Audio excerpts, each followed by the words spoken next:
तो दोस्तों drama serial चालबाज़ बहुत ज़्यादा इंटरेस्टिंग होने वाला है क्योंकि अब कहानी एक ऐसे मोड़ पर पहुंच चुकी है जहां फैसला होगा कि भाई असद भैया जो है वो लेकर जाएगा आयज़ा को या फिर आयज़ा को फिर से कबूल करता है या नहीं। अगर फिर से कबूल कर लिया तो फिर भाई ड्रामा कैसे एंड होगा। तो ऐसे में ज़ाहिर सी बात है कबूल तो नहीं करने वाला क्योंकि उसके नज़दीक यही है कि उसने जो भी गुनाह किया है अब उसकी कोई माफ़ी नहीं है। अब ऐसे में हमारी जो रोहान और अनाया की जोड़ी है अगर इनकी जोड़ी बन जाती है फिर से या फिर अनाया चली जाती है घर में तो फिर कहानी बहुत ज़्यादा इंटरेस्टिंग हो सकती है।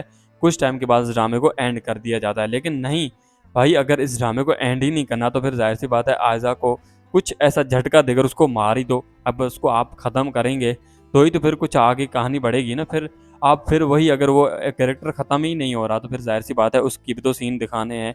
उसके बाद वो क्या सोच रही है, ये सारा मामला मुझे लगता है अगर ऐसा करते हैं, आयज़ा को ख़त्म नहीं करते कुछ एपिसोड में तो ये ड्रामा मुझे ऐसा लगता है कि 100 एपिसोड के बाद ही इसको एंड कर दिया जाएगा।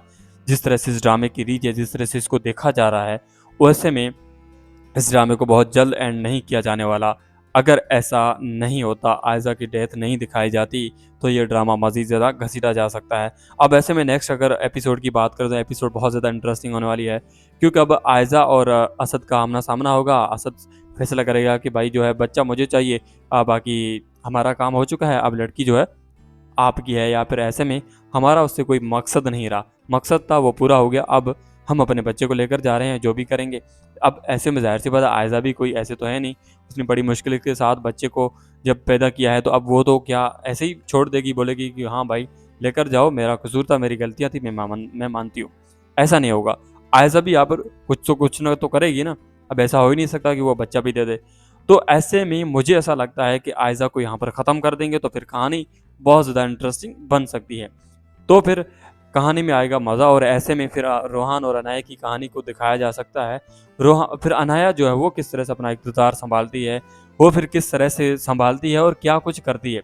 मतलब जिस तरह से उसकी अपनी बहन ने किया, क्या वही करती है या फिर वो कुछ अलग करती है जो कि सबको पसंद आता है। अब ये तो हमें नेक्स्ट एपिसोड के बाद ही पता चलेगा। अनाया किस तरह से इक़्तिदार को सँभालती है या फिर अनाया और रोहान की जोड़ी एक बार फिर से वापस जाएगी या नहीं, ये तो आने वाले एपिसोड में तय हो ही जाएगा। अब ऐसे में इस ड्रामे पर नज़र रख के बैठे हुए हैं हम कि भाई इस ड्रामे का एंड कब होगा, इसका कोई एंड का पॉइंट मिल जाए। तो हो सकता है यहाँ पर आयज़ा की डेथ के बाद एंड का पॉइंट मिल ही जाएगा वैसे हर किसी को। तो ऐसे में इस ड्रामे को आपने सॉरी इस चैनल को सब्सक्राइब करके रख देना है क्योंकि मैं ऐसे ही ड्रामा रिव्यूज़ बनाता रहता हूँ। इसी ड्रामे का एंड कैसा होगा ये भी आपने जानने के लिए इस चैनल को बेल आइकन के साथ सब्सक्राइब करके रख देना है। मिलते हैं नए वीडियो के साथ।